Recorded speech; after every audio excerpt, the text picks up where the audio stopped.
All right, John, give me a little something, something. Yo, yo, yo. Mic check. 1, 2. Mic check. 1, 2, 1, 2. Wow. All right, let's start. Let's start it. You're like B Rabbit at the beginning of 8 Mile. All right, we're going.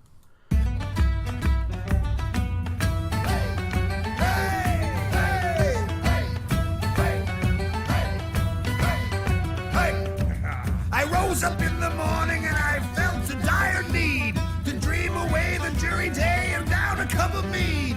I felt the sting of honeybees from last night's revelry. I'm looking for the honey that'll cure my soul's disease. Welcome to Rage Quit Wire. We got myself, Pete. Got the man, Chris. I'm here. And we got John. What? Why was it like a letdown when you said my name? At least until the mountain internet fails, John. We got him. Yeah, we're waiting for a letdown on your end. Good luck, man. Let's stay optimistic here. I don't know if you got bears, that keep your internet running up there or what, but it tends to drop off a little bit. Fun We do fact, have a bear. bears eat beets.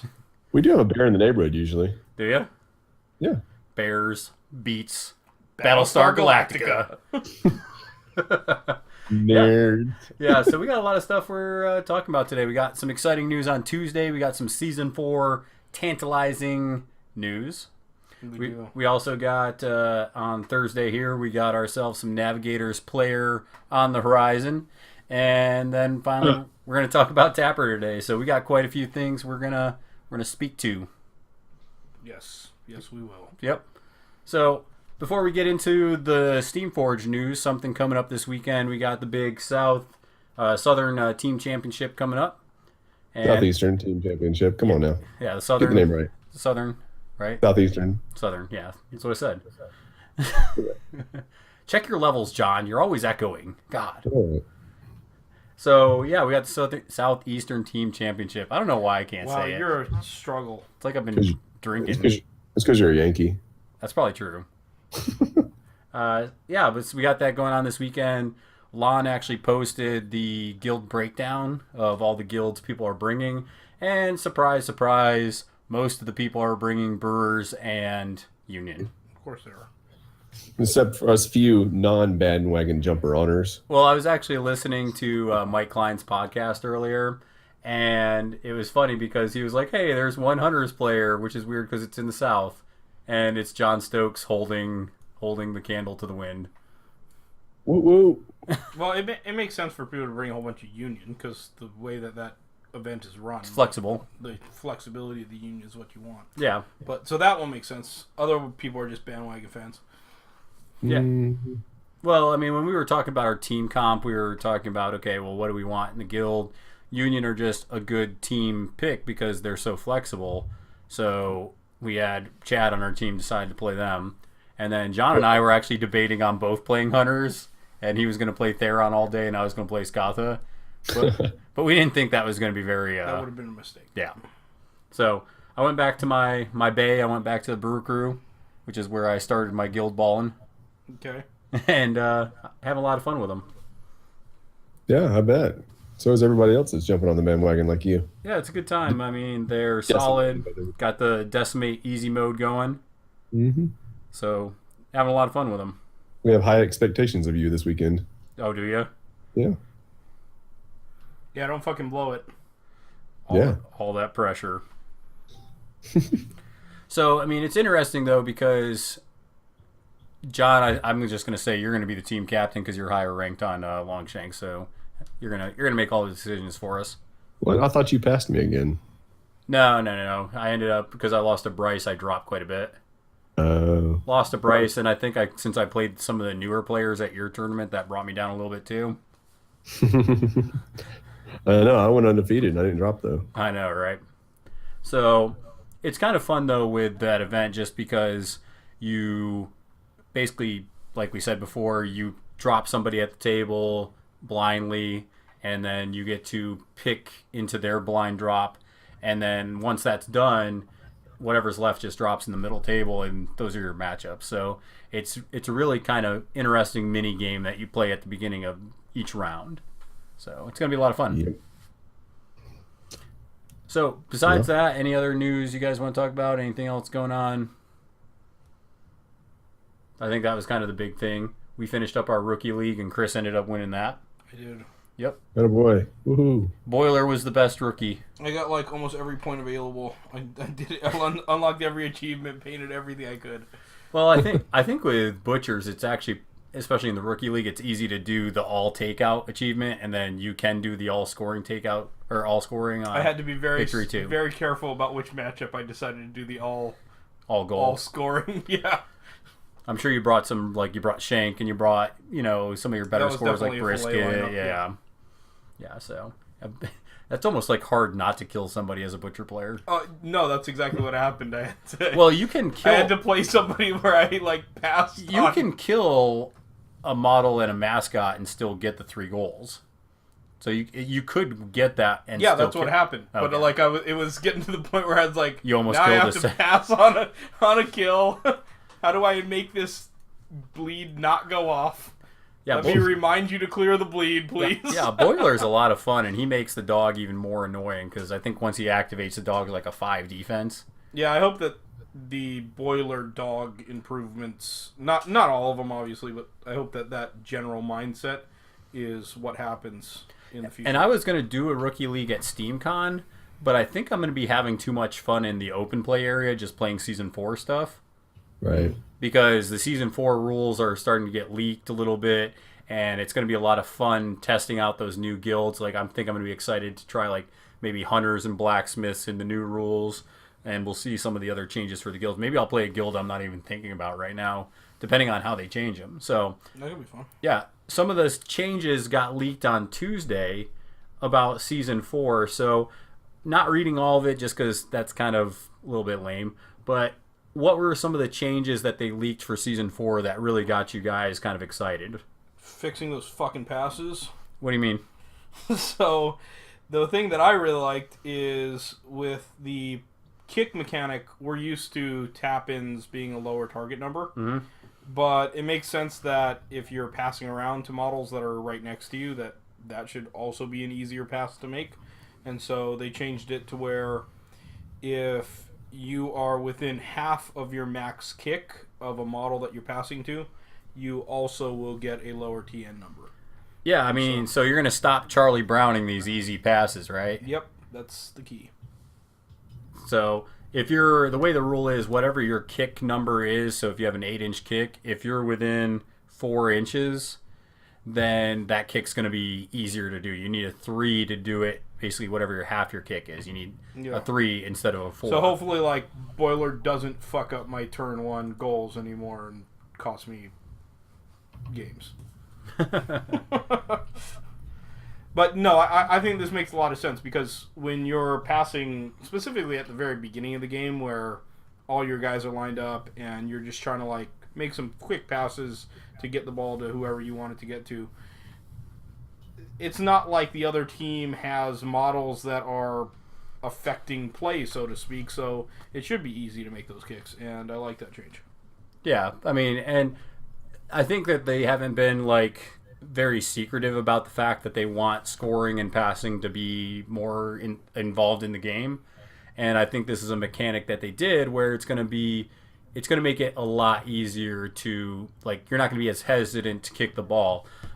All these missed, for example, I was in a tournament 2 weekends ago and I was playing with the Brewers, and it was in the mirror match that I ended up losing, and a big reason I lost that mirror match was because I had Tapper go into an overextended spigot, but he ended up pushing Tapper closer to where Tapper was now threatened by Decimate.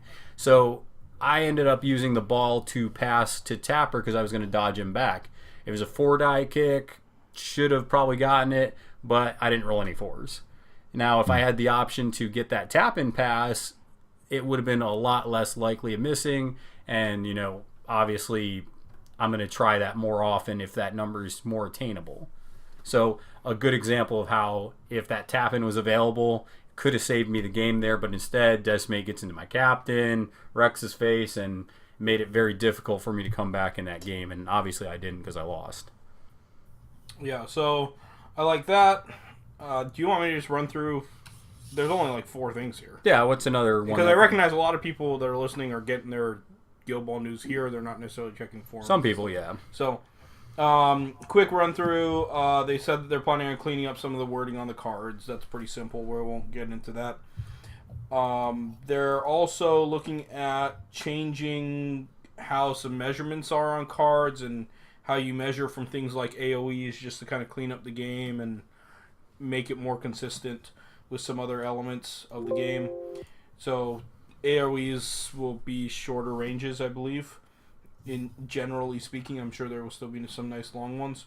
And then the last one that really matters is they're going to make the first turn more aggressive.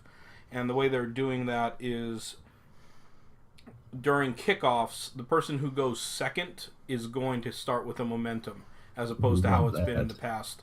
I love that so much. Well, I love it for two really big reasons. First of all, it makes it consistent with later turns in the game. When you go second, you usually have access to something.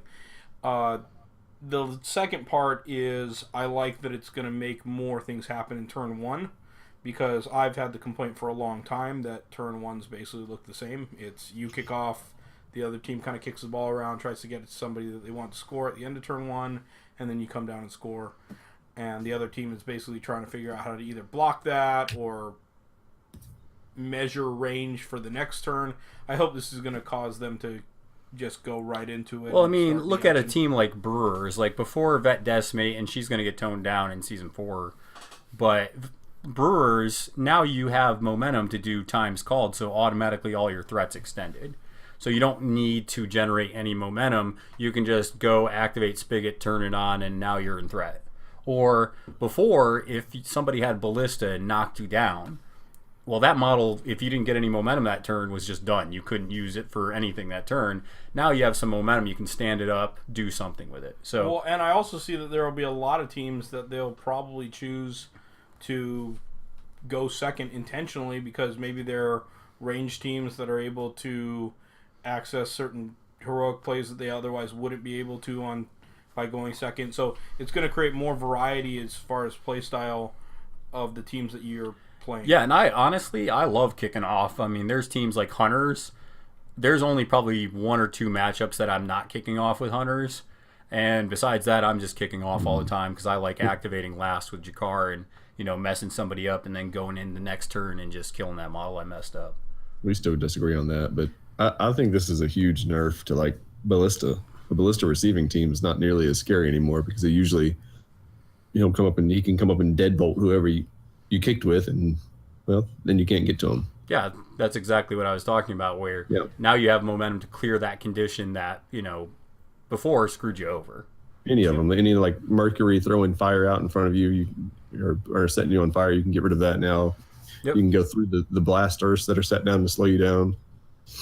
Yeah, and just honestly, like even like a turn one shark goal run, I mean, now you have a counter attack to try and screw that up. So, I mean, it's going to make the game more interesting on turn one, which I think a lot of people are going to enjoy. Yeah. And in line with that is something that we see that they're doing with all the rules. They're cleaning them up. They're making all the language similar. They're doing this with the AoEs, and they're doing this with like measurements that kind of were worded weirdly, and now they're bringing them all in line. And John, you were saying you liked the AoE, so what did you like about that? I do. I think it's a lot easier to measure since now the AoE circle only has to be within, so they're going to shorten up some of the AoE plays. If it's normally 8 inches, maybe they'll bring it back to 6 inches, and you just put with the circle. So you don't like the Muse AoEs don't have that center dot. We were comparing our AoEs the other day when you're up here, and you have the Frozen Forge, which they have the dot right in the center to measure to, but the Muse ones, those little neoprene ones, or the little plastic circles or the cardboard circles like the rats and stuff come with, there's no exact center dot. So you can get measurements can get a little sketchy with some players sometimes, and but I think it cleans it up that you get a lot more accurate measurement to be within, so you can put it right at the edge of your widget or whatever. Yeah, and they give an example of how they're cleaning up the language. Like in Close Control, for example, they talk about how they're getting rid of, once per turn for that character play, because in the character play it says, first time this happens, you ignore the tackle. So yeah, it becomes redundant and stuff. So Yeah, I like that. And more importantly than just having nice, clean wording, it makes it really friendly to lay people that are first getting into the game. Yeah. They mention that's part of the reason why they're doing it, and I fully support that. I don't think it should be there should be a big barrier to entry for somebody that's new. Yep, and let's see here. What was the other one I was looking at? That's it. I went over all 4, bruh. Well, I know. I'm just trying to see if there's any one that kind of was interesting to me. I don't know. I think that's about all of them. I mean, they only really gave us, 3 of them? 4? 4, but yeah. Yeah, so hopefully they're going to give us more, next week to see what are some other changes coming up. But besides that, I mean, I think these are good changes. It's nothing that's going to drastically alter the game. They're not doing any crazy rules so far. It's just cleaning things up, which I think is good for a game. Yeah, I like it. So we also got news of one of the Navigators. So the Navigator that we got spoiled was Horizon. So John, what were your initial thoughts of Horizon when you kind of looked at him? I'm going to play Navigators because he looks like, I don't know that he's going to be really good, but he looks like that piece you put on there and you just freaking go for it. You say, fuck it, I'm going for it. Because if you kill him, you get 1 point. He's going to be annoying. He's going to be in your face. Well, yeah, it'll be nice to have an extra mascot. Yeah, I was going to say they have 2 mascots. But he's badass. like a blacksmith is killing him in 1 swing potentially. Maybe. Well, and see, that's the cool... Yeah, because you're so likely to wrap with that 3 defense. Well, this is the cool thing, too, is, he's only worth 1 victory point. So, let's say he does get taken out. Okay, you give up 1 victory point, and it's okay, well, that's bad positioning. Now he's, going to be taking a turn or 2 to get back in the game. It's no, he can come in on your opponent's deployment zone. So now it's you killed him, and he's back to mess with the ball. So he is going to make it difficult to try and kill the ball somewhere. Yeah, all these people like to put the ball in the corner. Yeah, I was just going to say, John, you're the dickhead that puts the ball in the corner and says, come get it. Well, Horizon can go get it. I don't know what you're talking about. I don't do that. Yeah. Okay, so what are the things that stand out about this card that you guys want to talk about? All right, so what do you really like about this kind of crazy second mascot? The guild rule is, we all like re-rolls. Okay. I always like a tackle on 1. Re-rolling to get the tackle double dodge. I always love tackle dodges. Yeah, he's gonna have to charge to get that though, just because there's almost anything with armor he's not getting it. So he's even with the re-roll. Right, but fuck it, you're going for it, right? Well, that's what I'm saying. You're going to take your free 5-inch dodge every turn. What do you think about having unexpected arrival on this dude? I thought that was kind of weird. We're here to fuck shit up, man. Well, so you got to be careful with this though, because if they put it, let's say that it's turn 4 or whatever, okay? He's dead. He comes in on your opponent's deployment zone. Maybe you're going second or something. This dude could straight up just charge into you and knock your shit off the board. No, tackle, knock you off the board. See ya. Yeah. Ridiculous. I also like that he has a 5-inch kind of where'd you go. Just for free. Yeah, just hey, just once per turn you're dodging 5 inches. Yeah, did you notice that's stellar, if you will. Did you notice his health though? When he comes back on after you kill him, he comes back on at full health. Yeah, I did notice that, and I don't know if that's just a him thing. Personally, I don't know if we haven't seen the other Navigator health cards, I don't think yet. So yeah, it's interesting because he doesn't come in half health. He's back at 8, 9, whatever he has. 8, yeah. So yeah, that's kind of cool that you don't have to worry about healing them up. They have to do 8 whole damage again. Yeah, and then I noticed on the back of the card, the Stellar Navigation, the free dodge once per turn thing, the kind of circle bullet point next to it. I don't know what that's going to represent in Season 4 on cards. Yeah, and I noticed also on his Guild Ball result that it's a trophy now. I don't know if they just did that to make it easier to see or... I would believe, and I don't know this for a fact, but I would believe they changed that symbol because there were so many people that would be reading an app or a card, especially new people, where they look at that Guild Ball result and they're like, is this momentous or is this not momentous? It just wasn't very clear because the Guild Ball symbol took up the entire circle. So I would guess they changed that for that reason, to show this is a momentous result. Yeah. Yeah, I think that's a great idea to do that. Yeah, I mean, it just cleans it up. It just makes it easier to see. It's definitely a good decision. Hopefully they do that with all the cards. I would like to see.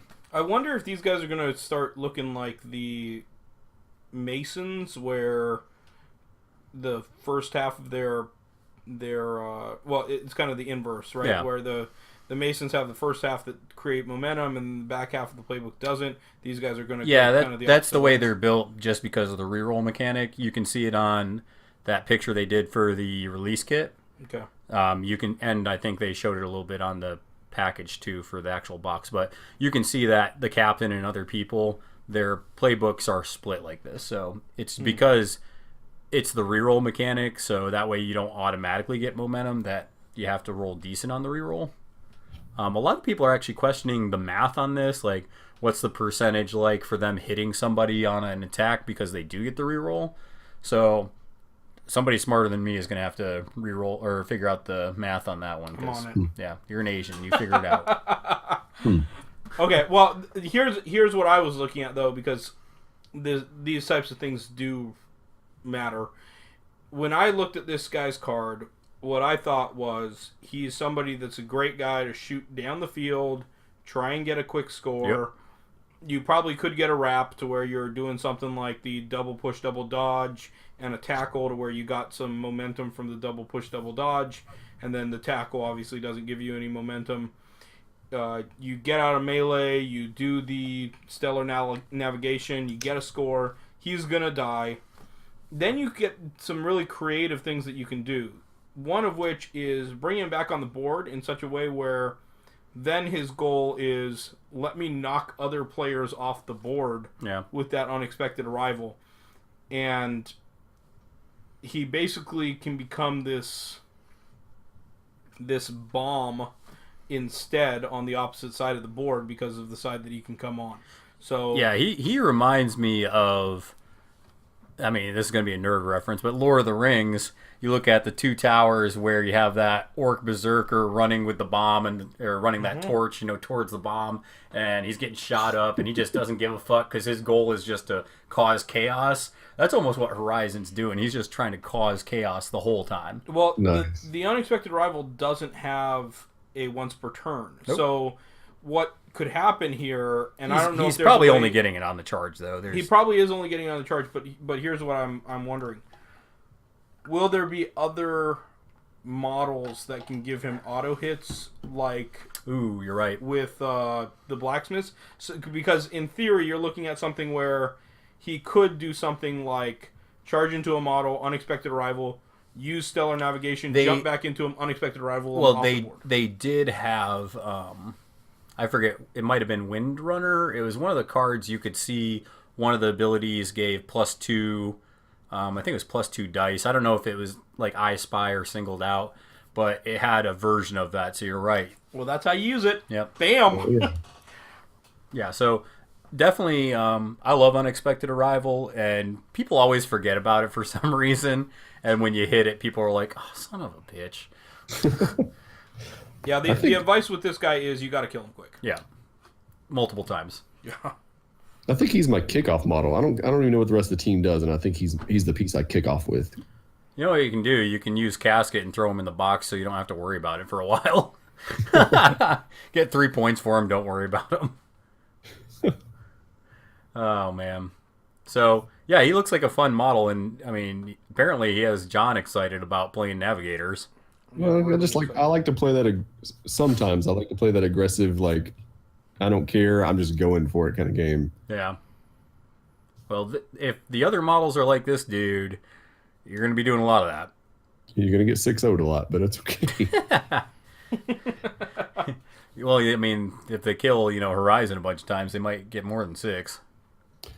My only real other question is, with that little trophy, some models have 2 different character plays they can hit on the book. Like, isn't it Hoist has a single guild ball and then a double guild ball result? Yep. how are they gonna fit 2 trophies? I mean, they could just make them smaller, I guess. I don't know. Or maybe they have different symbols. Maybe. I don't know. That's a good question. And we're just gonna have to wait when they start kind of leaking stuff to see what they do with it. I mean, That becomes a trend. yeah. So, anything else you guys want to mention before we move on from the Horizon? No, No. excited to see these navigators. Yeah. I mean, and this is just the way the navigators are going to be. Their stats don't look great, but with the reroll mechanic, I mean, they're more likely to be consistently hitting, especially that second and third column.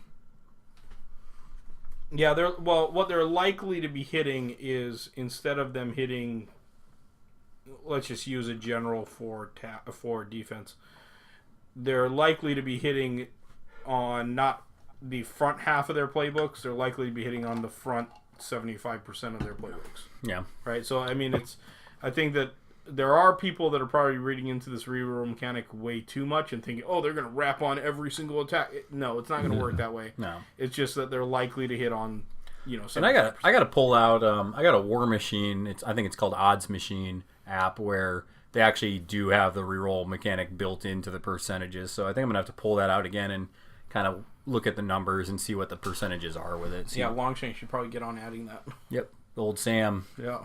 I'm sure he's probably working on it. I guess. Oh, I'm sure. Hopefully, putting our money to use here. Yeah. Well, at least my money. I don't know if you guys are Longshank subscribers. Yeah. All right, so we're kind of going in. Go ahead, John. Last thing, he's a fish player. How's he fit in the fish? Who's a fish player? Horizon. He's got a little fish symbol on the back of his card. Does he? Oh, yeah. So I guess he's one of the crossovers, huh? So another. Son of a bitch! Ugh. Why did you tell me that? You just ruined my whole day. Even better. Good thing this day's almost over. He could probably play well with Corsair. Yeah, because Corsair and him can just push crap off the board. You just drag people in and he throws them off the board. Don't get anywhere close because you got Jack, Corsair, and him pushing shit around. Yes, they can do a 4-1 game with that. That's nonsense. Kraken potentially too. Yeah, just drag everybody in and throw them off the board. Thanks for there you go. Right, so Horizon, you put him in such a place where when people jump on him to kill him, then they're within range of Corsair or someone somebody, else to drag him in. Yeah, okay, cool. That's how you use him. Man, good eyes, John, but that sucks. bitch. That sucks. I mean, I like him in the shark game too. Just more ball pressure and less points for something to kill. Yeah, somebody dodgy doing dumb stuff. Why are you so mad right now? I am. I'm pretty disappointed. Because he's not planning on playing him. He just doesn't want to deal with that. Yeah, that's the thing. Because that's one of the. I'm not. There's 2 guilds I don't play. I don't play butchers, and I don't really play fish. So, and fish are just annoying as it is. So, yeah, great, fantastic, fantastic. Well, I'll be playing Navigator, so get ready. Yeah, you want to shit in my cereal anymore, John? Before we move on. You know I do. So going on with the Guild Ball Captains kind of mantra that we're going on here, kind of going through them. We talked about Esther's last week. A lot of people hit me up on Twitter, and they liked hearing about the Brew Crew because obviously they're pretty popular right now. So the other captain that you may not see as much, but is still definitely worth bringing is Tapper. So you guys want to kind of tell me your thoughts on Tapper, what he's good at, some of his strengths? You want to jump off on this one, John, or should I? Out of the 2, he's my favorite because I like that setup kind of captain. I like the commanding aura. I don't like that he makes your team have to stay, in a bubble, but I mean, he's a fun captain. Extra influence is always good. 2-inch reach is always good. I haven't played Brewers enough to know all the ins and outs of him, but he's definitely my favorite. The few games that I've played. Okay, so starting at the beginning, I think for new players that aren't familiar with him, players that are looking to learn him, he's probably the easier of the 2 captains to learn. He's very forgiving in the sense of him having 2-inch reach. You have a pretty clear path of how to activate your models. So once you learn that order, that recipe, you're going to be able to bridge the gap pretty quickly as far as your abilities to play a guild. And I like the fact that he is a relatively hardy model as well. The tough skin is a nice addition. So he's going to be a damage dealer. He's going to want to get into melee. He's going to help his team in melee. And he's pretty tough and resilient. So that's kind of a very basic outline on Tapper for a new player. Yeah, he's definitely your setup piece. Besides turn 1, he's probably your first activation, maybe second if you need an activation to set up. And he's the one that's going to go in. I've used him many times. Knockdown on 2 is good for just getting multiple models knocked down. So then you have like people like Spigot coming in next with Floored, who loves knockdown models. Floored gives you 2 extra dice, and then Spigot's rapping for days. Hooper also loves knockdown models. He does extra damage. Something I always tell new players with Tapper is when you're playing Tapper, you don't really want to buy Commanding Aura. Commanding Aura is his main ability that lets him give out +1 attack and damage to models within 4 inches of him. So you don't want to buy it. You can, but spending 2 is wasteful in my opinion. A lot of times you want to knock somebody down, and then if you get that 4 result, then get it from just that 1 influence you spend. It's more economical, and it's a stronger play. When you have to buy it, you're kind of wasting momentum then. There's only a handful of times I can think about buying Commanding Aura. So generally with Tapper, your first 2 attacks are going to be in various order depending on circumstance, but is going to be putting up Commanding Aura and knocking down. Yeah, if you get Commanding Aura on the first hit, then you want to take it, just to make sure you get it. And then if you don't, get that knockdown and then try to get it in your second attack, hopefully, and just get it set up. And the big thing about Tapper, and the reason why you want him going first, maybe second, is Old Jakes is one of my favorite heroic plays in the game. You spend 1 momentum and you get 2 influence out to a friendly guild model. So just 1, or you can split it up? You can split it up. Okay. Usually I do have it where you can give it to multiple models because that lets you react a little better. So like if I notice that, they just spent their first activation and they scored, now I have the ball, let me give 2 to Friday. Or, Spigot has knockdown model, you can go into next turn, let me go ahead and give him 2. So it allows you to be flexible and put your influence where you need it. So how I see new players mess this up all the time with Tapper and that heroic play. So what are the mistakes new players make with applying that heroic play that they just need to be aware of? Well, they forget about it. That's usually the mistake number 1. Is remember your abilities. There'll be 2 activations down the road and they'll be like, I fucking forgot about Old Jakes. So, I remember when we first started playing, I gave everybody within the Aura 2 influence. Yeah, that seems really good. Yeah, that would be an awesome ability. Yeah. Well, Chris remembers back in Season 2 where Tapper could give it to himself. Yeah. Mm-hmm. That was pretty good. Yeah. But anyways, so another thing new players mess up a lot of times is they over allocate influence. So for example, like if you have Spigot or if you have Decimate, or let's just throw Hooper, anybody, they cap them off at 4.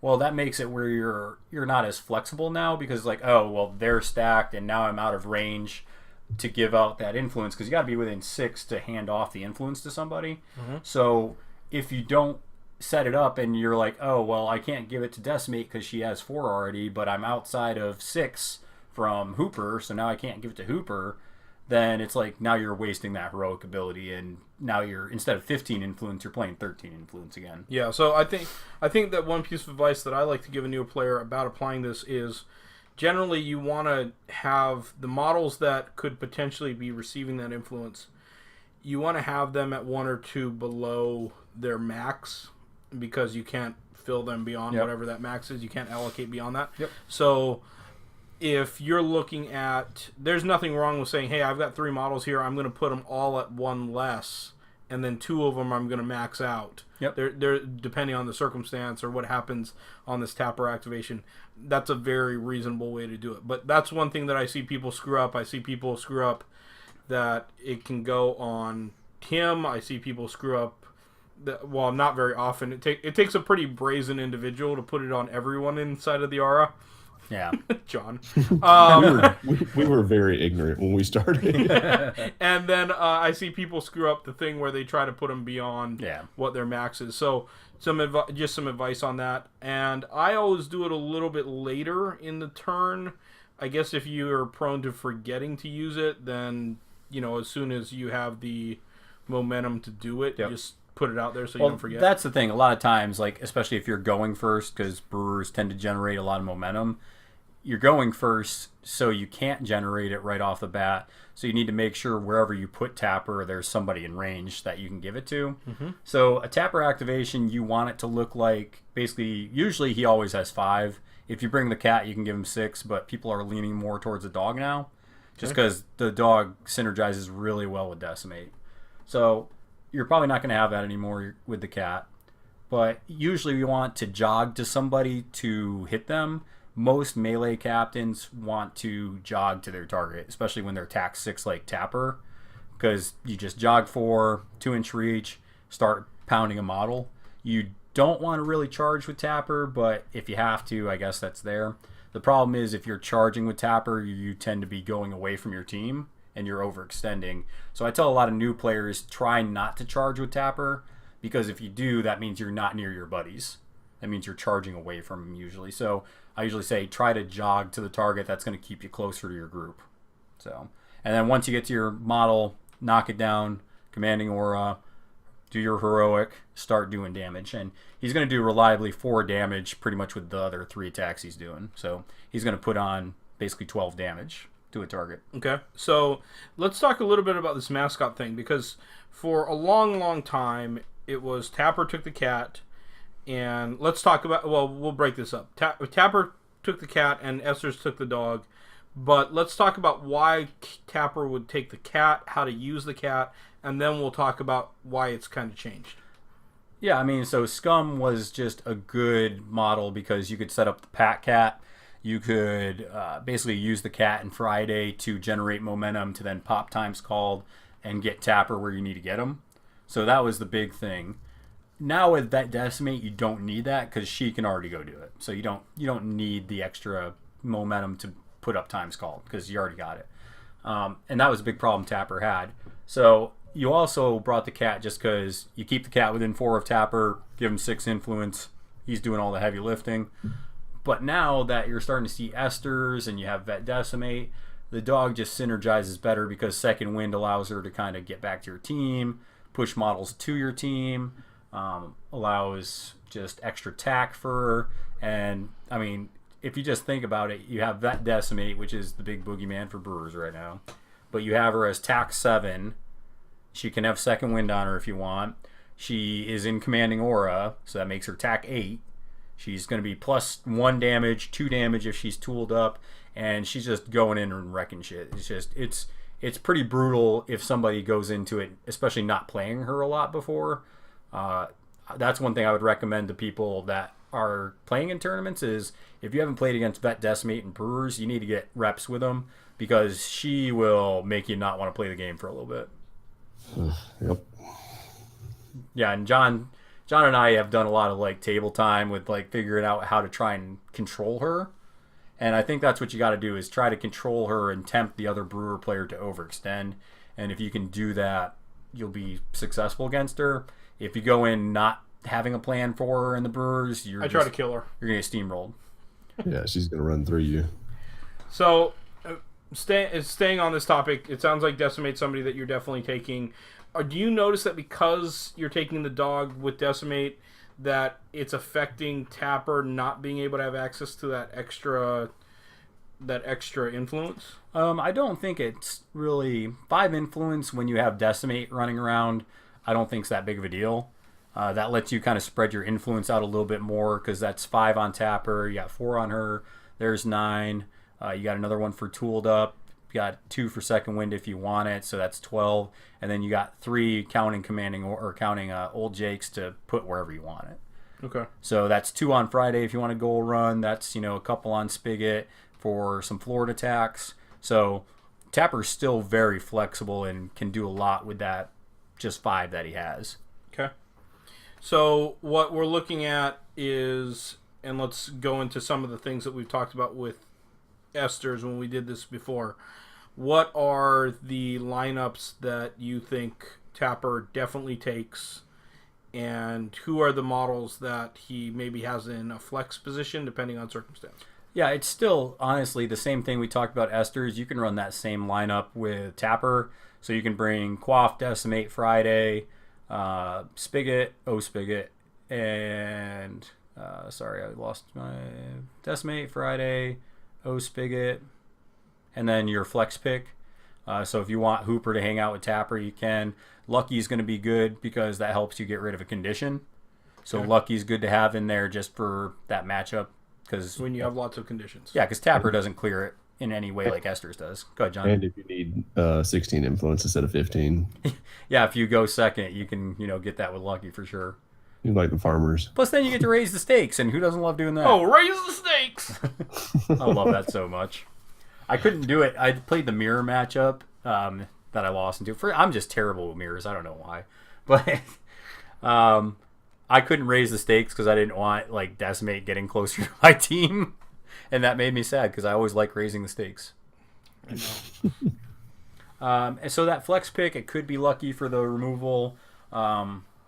It could be also your union pick, like Hemlock's kind of a decent pick just because she can throw a blind out there. So it just depends on what you're trying to do. You could throw Mash in there. You could throw some people like Pint Pot.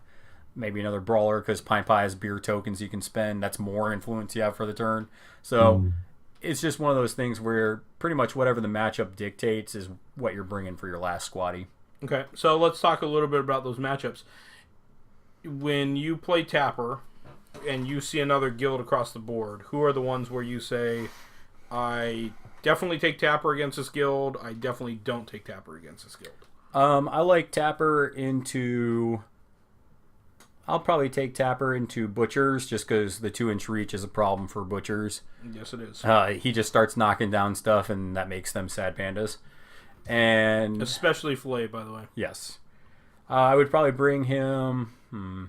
I don't know about Falconers yet. I haven't seen him. I don't know. That might be an Esther's drop. Farmers, I like Tapper just because they're hardy. They can hang in their bash. The buffs kind of go through all their health points, so I like them. I like him in the mirror. Say again? I like him in the mirror. Yeah, he's good in the mirror. I actually have to play that a little bit more because... Oh, see, I'll go the other way in the mirror. I was going to say, Esther's is tempting for me now. I got to play it a couple times this week before STC, but Esther's might be the drop there. Tapper definitely has some solid play, though. He's tough to deal with. That extra influence is nice to have. Let's see here. Yeah. Go ahead. Anytime you see those condition teams across from you, though, you're going to go Esther's and not take him, probably. Yeah, I was going to say... Like Hunters, Alchemists. Well, see, that's the thing. It's almost like you're kind of playing chicken a little bit in the mirror match, because if you play Tapper and they play Esther's, yeah, you have the 2-inch reach, but she can clear conditions better. So, I don't know. It just depends on which one you're more comfortable with in the mirror. But they both have their strengths. I like him because I think he drops Esther's in the mirror pretty quickly. I also like Tapper in the Masons matchup, just because Tapper in the Masons matchup, you can hang in there. I feel like they're a little more hardy, and I think it almost forces the Mason player to go scoring, or just play that hammer game and hope that they can go through your tough hide with all the hits. Yeah, but good luck with the 2-inch versus... Yeah, that's another big part of it for sure. What about like a team like Fish? Because do you take him to match the 2-inch? Some people do. I was listening to the guy that won the Eastern Canadian Championship, and he liked Tapper better into that matchup. I actually like Esther's. I've played it a bunch of times just because she can speed my team up, and then so her and Spigot speed me up to catch them. Mm-hmm. Plus, Esther's gets around some of the charm female crap, and she ignores the first attack that they do on her. So if I go into a model, I don't have to worry about the counter attack. So I kind of like her into the Fish, but I definitely see the 2-inch reach argument. The reason why I would lean toward Esther's in a Fish matchup is because with Tapper, one of the things that is a strength but also a liability is he's going to want to cluster. Mm-hmm. And so when somebody's playing fish, how do they want to play almost every time? Caught in the net. The caught in the net sucks, but the point is they're going to want to spread out and bounce all around you. So you might catch one model, but then the rest of the team's way over there. And more importantly, you can really mess up how you've activated and where your models are if you send half the team chasing after one side and half the team chasing after another. You're giving them what they want. They're not in the right auras, all that kind of stuff. And that's where you start getting into the counter for Tapper, is if you start spreading out the models, or if you get Tapper to overextend away from his team, then you start to have problems. That's like against the fish matchup. This is one thing I don't like about Tapper into it, is somebody like Jacques who comes in and he just, pushes your team 4 inches apart. Now whatever scrum you had set up is now just it's gone. Same thing with Unexpected Arrival. You just break up the scrum and now have fun trying to kill my stuff. Yeah, so I think that what we're able to take away from here is Tapper definitely has some liabilities you have to be aware of when you're talking about a team that is able to reposition you a lot, because positioning really matters, specifically in being able to clump up with Tapper. And so just be careful of that, guys. I also like Tapper in the Morticians just because if they drop Opulus, it's just you need 2-inch reach to deal with it. Brewers don't have a lot of dodges to deal with unpredictable. Yeah. So Tapper and other 2-inch reach people will help you deal with that better. Rat catchers, definitely an Esther's drop just because of all the conditions. Yeah. Union can be interesting, but I think I would go, especially if I'm receiving with the ball, I think I would go with Tapper into Union. Just because they're probably dropping Rage. And I feel like Tapper can kind of out-scrum that a little bit. Yeah, well, he definitely has some advantages with his 2-inch reach versus 1-inch reach. Yeah, and he has tough hide. Just so I can see that helping him out. So how do you look at Tapper into Engineers? It used to be okay. Decimate has helped make that a lot better. I still like Esther's into that matchup, just especially if they drop Ballista. It's the same thing, because if they drop Pin Vice, they're probably going to scatter quite a bit. So it's almost like the fish where you want to be able to move pieces where you need to, and Esther's helps do that a little bit better. And Ballista is going to create problems for Tapper as well. He's going to knock him down, make him a sad panda, all that kind of stuff. So, yeah, I think that Tapper is not the drop. Oh, no, I'm a sad panda too. Against Engineers. Yeah, so definitely with Engineers, that you can drop Tapper. It gets a little dicey, though, if they start playing it right. I think if they see Tapper, they're probably bringing Colossus and Unexpected Arrivaling your team and just making it a rough day for you. Yeah. Yeah, so, I mean, that's kind of where I would drop Tapper into. Okay.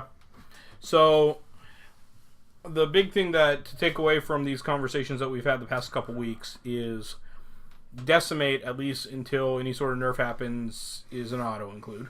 Yeah, she's the first 3 picks. I mean, you can predict them, and then the 4th pick is pretty much whatever flavor the player likes. Okay.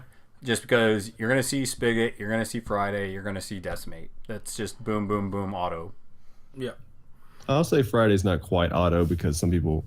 I mean, Mash can be the ball holder if you want to, but she's close. That's not even the issue, though. It's like if you put 2 influence on Friday, she's loaded and ready to score almost from anywhere on the pitch. So true. It like sometimes I don't even score with her. I'll just jog up Dirty Knives and whatever else I feel like doing. But 2 influence with her heroic. I mean, she has a 10. That's 18 with Spigot. You can throw that up to 19, I guess. Or no, that's a 20-inch threat just from her heroic. Mm-hmm. So, and that's with just 2 influence. So, just 2 influence, ready to score pretty much almost anywhere besides your starting line. So, I think just that threat alone, because I almost psyched people out with that, just because I'll put 2 on her, and they're like, oh, he's going to try to score this turn because she has the ball. No, let's just sit there, and I'll throw Dirty Knives out, and I'll just stay where I am. Because, especially with Esther's, she's really hard to get the ball off of. Yeah. Okay. So, since this Decimate drop, I think that everyone can agree that Mash has taken a backseat People don't take mash as much. Yeah. And I'm looking at, a 10 pretty reasonably that's going to be Esters and Tapper, obviously. You probably can leave the cat home. I don't bring the cat anymore. And just take the dog, so that's 3. You've got Decimate, Spigot, Friday. So you're looking at those 6 models. So who are the other 4 that you guys take? Did you say Hooper? Yeah, you could bring Hooper. Hooper's one, okay. I like Hooper. I like Hooper, and then Lucky or Hemlock from me. One of the condition clearers. Okay, so some kind of condition clearing. I would be inclined toward Hemlock to fulfill that role, just because Hemlock, I think, plays equally well with both captains, whereas Lucky, I don't think, is going to be as good with. Yeah, but Lucky removes the condition for free, and she does it. She does the little AOE for 2 influences, kind of your give take there. Yeah.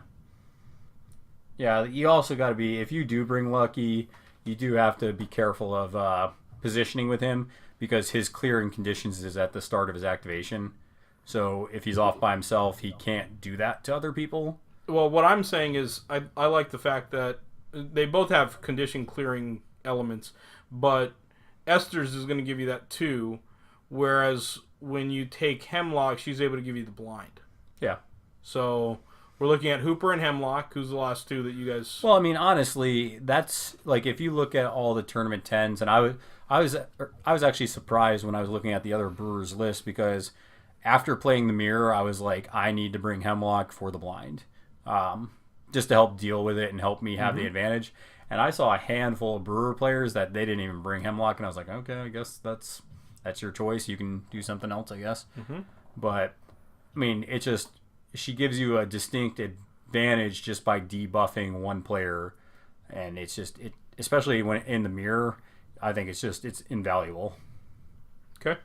So, but I mean, you can bring whoever you want. Actually, you want to know what was really interesting? The guy that once again won that Canadian Championship, he actually had Gutter as his union pick, and he had her set up with Tapper, and I guess he was tooling her up and doing some. Well, I think tooled up actually isn't that in guild? Yeah, it's a guild. Yeah, so I guess he was just using her for like the siding blow and just kind of hanging out with a 2-inch reach, and he used her pretty well, I guess. I would not make that choice, but anyway. That's the thing that's cool and that's one thing I did want to talk about this week, because there are people that make interesting model choices sometimes, and people kind of like, well, why would you do that? That's crazy. I can't believe you didn't bring this model and you brought that crappy model instead. And the thing is, if you put enough practice in with a model, you can make them work for whatever you're trying to do. I thought about this because Dan White on the pitch, he was talking about making Ferris his blacksmith captain, and I was like, man, that's pretty bold move, Cotton. I mean, good luck. Yeah, that'll get your win percentage up. Yeah, I know. And and I was just sitting there thinking, like, well, I've brought crazy models before, and you can make it work, and that's how you start figuring out some of these different lists that you can play. Just like how Esther's wasn't played as much before, but you could play her and win some games just because of how diverse and awesome she was. So, I mean, I've kind of gotten to the point where I try to think of how you can use a model like that, but I don't try to scoff at it. Like, I saw somebody in a tournament 2 weekends ago where they made Hearth their captain, and they actually won the tournament as basically with Hearth as their captain. And I'm trying to figure out how that would work. But they did knocked everything down. Yeah, apparently, like, hey, 5 knockdowns. Just like range. Yeah, I mean, there are things that you can choose to, because you just have a certain plan that other people don't carry out, or other people don't know it's about, not common. Or yeah, just that you have that element of it being uncommon. That said, I played Gutter a fucking lot. She fucking sucks. Hate Gutter. Talking about O-Gutter? Either of them. They both fucking suck. Well, they have shitty books. O-Gutter does not suck. Yes, she does. How does she suck? tackle and knockdown on 4. Okay, well, you're not bringing that model for the tackle or knockdown. Well, yeah, but sometimes you need to tackle some shit or knock something down. Well, you better have a different model because she's probably not getting it. That's why she fucking sucks. So I better have another Okay. fucking model than the model I picked. Well, hold on. If you're trying to say every model should be able to do a tackle and knockdown like reliably, that's just not going to happen. Well, maybe one or the other. There's some models that don't. I don't though. think this is unreasonable to say every model should be able to do a tackle Her- or a knockdown. Why don't you come play the hunters? I would say her mod. Yeah. We don't do either of those. Well, that's why I like Vet Hearn, but that's me. Okay, but also she doesn't have like stuff to do at range the same way that the hunters do. Yeah, she can drag somebody in. Yeah, well, guess which one fucking can't? The veteran gunner that I'm trying to make work with my fucking butchers. Season 4 might save you there, but the O model is good. She's just not designed to do those two things. She's designed to do reliable damage to armored models. I think the O model is great. And she's survivable. She heals herself. I think the O model is great in guild with Union, but that's like the only time. Because she's finally able to get some buffs. Like the fact that somebody would take her and she couldn't get the commanding aura would be a fucking nightmare. Commanding aura. Yeah, if she's on the the table you're for talking the about brewers, in the brewers. Okay. she doesn't get commanding aura. She Yeah. doesn't get the O model doesn't get Ox's auras. Those types of things. Yeah. Like she's got some problems, and so I don't like that model. And then unfortunately, when they gave me that model for my butchers, and they took away the drag, basically. Yeah, but I mean, Like, if you What the fuck? The one thing I needed. when you put her into Ox, though, I mean, she gets all the buffs from Ox. That's pretty decent damage she's doing. She can do 3 damage on 2. Yep. So 4 on the legendary turn. and You can tool her up. in So theory, she could be doing 5 on 2. But I love it when people start getting into these like situational things where like everything has to play out. I think that's pretty reliable. You can be like, You're gonna just have Ox's legendary turn and tooled up on her every single turn. Like no, but see, that's the thing though and this is the same thing when you play Brewers, and this is what I was talking about last week with Esther's legendary, and it's the same thing with Tapper. You kind of got to time it when the lines are about to meet, and when they do, that's when you click it, and they don't have time to react and withdraw because the lines are meeting. So it's all about timing, and I mean, you know that better than anybody with Ox, that if you don't time that legendary right, you're just going to get screwed out of your legendary. Yeah, so what I'm saying is, when you actually look at what she can do, Why are we talking about butchers? I'm talking about Gutter. When you look at what Gutter can do, it doesn't actually work out that she does as much damage as everyone always... Like, people talk about Gutter, and I hear this all the time. People refer to Gutter as though she's always scything, blowing, and killing everything on the table. It's like, no, she doesn't. Like, So, she gets out on 5. Funny side story. Chad's kind of in your camp for Gutter. He's like, I hate Gutter. She never does what everybody says she does, and I feel like she's just a waste of space. I think you should take her if he's playing Union at that thing. So John took a picture of her perfectly set up for a scything blow, and Chad just missed it. Oh, Red Fury 4 scything blows, and he would have killed what? He would have killed Hearth At least 2 models. and Cinder with scything blows. Yeah, and it's just one of those things where you have to look at how models are designed and what you're trying to do with them, and yeah, it's just yeah, she's designed to be a medium damage dealer and not be able to tackle or knock down anybody. into armor. Yeah, She's designed for you to set her up and her get all this done, and that's why it takes reps with her, is because you have to see the setup, and no, you're not gonna hit it every time because that'd be fucking broken if she did that. oh yeah. But I mean, it's just reps, and you got to see it and set it up and learn how to set it up. It's to do it. that decimate syndrome we were talking about the other week. All I'm saying is when it comes to putting in reps with Gutter, either version of Gutter, it's not like I'm somebody that hasn't put in the reps with her. Like I don't think you've played Vet Gutter that much. Oh, I have. I played her like almost every fucking game of that rookie league we just got done with. So what's that? 12 games? I don't recall seeing you with her. Oh, okay. I saw her the one time, Okay. so I don't know. All right. Well, thanks a lot, Jeff Sessions. You can not recall all you want, but the reality is I played her all the fucking time. Well, get good, I guess. Okay, yeah. Well, you know what? The get good should be passed along to game designers so that they can get that model fucking good. I don't know. I mean, I think she's good enough. I don't know into Filet. I would have to see that played out, but I can definitely say if you set it up with Ox, she's going to do work. Especially that Masons matchup. She's going to be strong in that matchup into Masons. Oh, yeah. Because it's like, hey, your armor I don't care about, and now on Legendary turn with Ox, I really don't care about it. So... You're not telling me new things here. Like, I understand how to use her. I have to use her because, unfortunately, there's so many problems with the Butchers.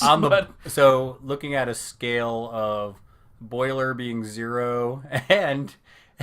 I don't know, which model do you like in your guild? Do you like any models in your guild? Oh, tons of them. Which one's your favorite model? No, bullshit. No. Let's just say that. Bullshit. No, I like Ox. Everyone knows I like Ox. Okay, so that's my homie. So Ox being 10 and Boiler being 0, which one is she closer to? She's probably like 4. So closer to Boiler. But I have to take her because of the 2-inch reach. Like, because otherwise, like, you're starving for 2-inch reach. How did we get here? Well, we were talking about gutter. Like, I'm talking about gutter. I'm not. We were talking about gutter, and you switched to vet gutter. That's because you. And now you hijacked the conversation, Fuck you, man. That's because you started talking about. It's just like John and Hunters. Okay, so see, look what you're fucking doing. Gutter I don't think is as amazing with the Brewers because she doesn't get the benefits of things like Commanding Aura. Okay. That's what I was saying. All right. We got there. Okay, so what's the last 2 fucking models you put into that 10? Because we've only talked about 8. I don't remember. It was so fucking long ago. I know. Well, let me remind you. Tapper, Esther's, the cat. The dog. Excuse me. The dog, Spigot, Friday, Decimate, and then we talked about... Lucky or Hemlock, and then Hooper. So who are the last ones? That's 8. I know you're not picking fucking Stave because that guy's a fucking bum. I would probably, if it was me, I'd probably throw like Mash or Pint Pot in there maybe, just depending on which ones you like. I don't know if you'll ever see either one of them on the pitch, but you know. I think you're more likely to see Mash. Yeah, I mean, I like Mash because Mash has a good tackle on too. You always love a good how's that. Yeah, I like Mash. I'm going Mash and Stoker to finish that out because I like Stoker with Esters. It was fun. Yeah, okay. The problem with Stoker though is he's kind of an influence hog, and when you have Decimate and you have Esters and you have Spigot and you have Friday, sometimes there's not enough left over for him. He's there that one turn they finally get Decimate, caught captive, and they kill her first activation, so you lose her for a turn. So then you stack him up, and then you go to do the damage with him with his everybody on fire. I mean, Stoker's good. I've used him before. He's a little bit slow. I like his backstory, if anything, just how he got kicked out of the Blacksmiths Guild, and now Anvil pretty much wants to crush his skull in. So I like his backstory a lot. Yeah, I'm not saying he's like I'm playing him in my 6 much, but I like him. You got to throw somebody else in there. Yeah. Okay, so he's in the 10. Yeah, for John. Sure. Okay, so the ones that we look at that don't really have a lot of place are Stave, and who else we got? Veteran Spigot. So I'm kind of else? With season 4. I'm kind of curious if they're gonna either, because Vet Spigot's actually pretty good. I just wonder if they're going to maybe nerf O Spigot a bit so that you'll see Vet Spigot more. So I'm that would be something I wouldn't be too surprised to see, just because I could see them being, we want to see Vet Spigot more. Let's kind of tone down regular Spigot. So I could see that happening, or maybe making Spigot such a good scorer that he's worth taking that spot away from O Spigot. So, but I think that's one thing so I think 2 things you're going to see change in the Brewers Guild. One's going to be the Spigots are going to change, and 2 is going to be Stave. I think Stave's the one that needs it the most. But well, yeah, but what I'm saying is those are 2 changes. If I had to put money down, those would be the two changes that you're going to see. You don't think Sorry. like buff to decimate is going to be one of the changes? Well, the debuff to vet decimate. I think you said that wrong. Yeah. I think you said gay wrong. Wow. Jeez, make us an oppressive podcast. Why I don't know. you? Now we have to hear on Gubs for You know 20 what? minutes. After how- all the fucking speeches I heard about how I can't say certain things on the podcast, you say something's gay. Jeez. That's okay. I'll edit it out. Except for on YouTube. YouTube gets the uncut version. Yeah, that's right. So I should just start saying whatever I want, knowing that it's going to at least make the YouTube version. Well, let's not get crazy now.